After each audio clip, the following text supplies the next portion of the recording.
इस दौरान आप पार्टी के सीनियर लीडर सौरभ भारद्वाज ने कहा है कि बीजेपी की पंजाब में हालत ख़राब है, इसलिए सुशील कुमार को और एमएलए अनुग्राल को पार्टी में शामिल किया गया है। भारद्वाज ने यह भी इंकशाफ किया है कि पंजाब के आप पार्टी के अरकान असम्बली को बीजेपी में शामिल होने के लिए पैसों का भी लालच दिया गया। उन्होंने इस बात का भी दावा किया कि जालंधर लोकसभा हल्के से बीजेपी चौथे नंबर पर भी नहीं आएगी।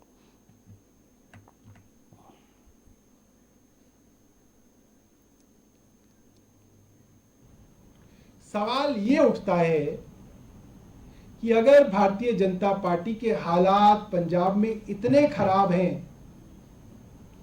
तो क्यों भारतीय जनता पार्टी आम आदमी पार्टी के सांसद विधायक कल तोड़ के ले गई।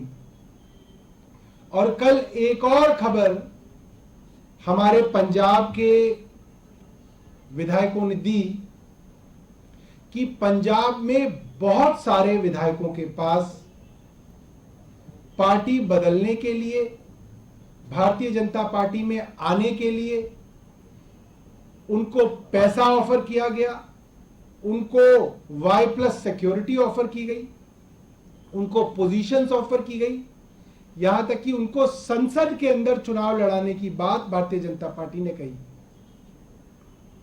मैं समझता हूं कई कारणों से लोग अपनी पार्टी स्विच करते हैं। कई बार ये होता है कि आप अपनी पार्टी में हार रहे हैं, आपकी पार्टी के हालात अच्छे नहीं है, आप दूसरी पार्टी में जाते हैं जिसके बेहतर प्रोस्पेक्टिव होते हैं।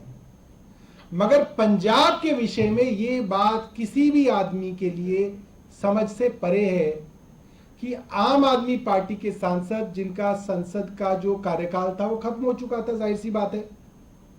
जो रिंकू हैं, जालंधर से हमारे सांसद थे, उनका कार्यकाल खत्म हो चुका है।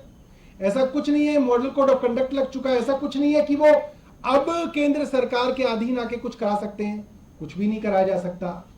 सिर्फ एक चीज की जा सकती है, चुनाव लड़ना। जो वो आम आदमी पार्टी से लड़ते या अब वो भारतीय जनता पार्टी से लड़ेंगे।